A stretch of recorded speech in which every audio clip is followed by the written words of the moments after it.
See, when I first opened up SpellDrifter, I saw the awesome 3D looking model and the epic music in the background, and I thought this was going to be like a crappy old school open world RPG, and I was actually kind of hyped for it. And then you start the campaign and it just opens up to this. Alright, I guess new campaign. It says spell.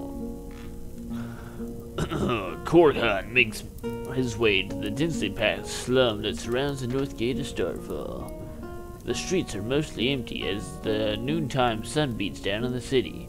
In these unfamiliar surroundings, he searches for a sign that he is on the path his ancestors have set for him. The city burns and the cries of its people echo in the night.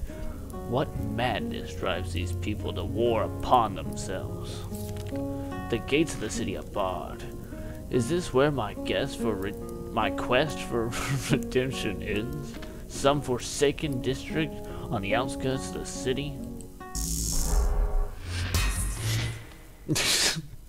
What's that facial expression, bro? We're fighting. We're not fucking. I mean, I hope we're fighting. And that's basically the entire game. Some short exposition and then straight into a battle.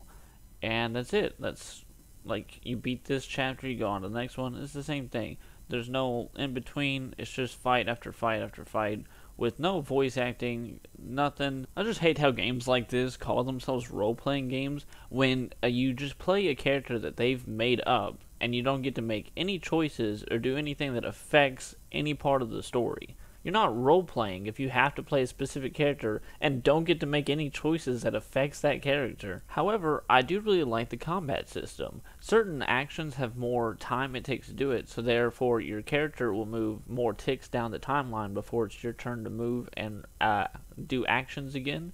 And I feel like this technology would have been better utilized as like a D&D fight maker, you know? You can plug in your own characters, set its own hit points, make your own custom attacks and spells, and then you could just set the map size, set up enemy NPCs and that sort of thing, and they can have like auto attacks or custom attacks, I guess, whatever. And people would actually buy that technology in order to do their D&D fights either online, if they're doing like an online D&D campaign, or in person if they just would like to see the action take place.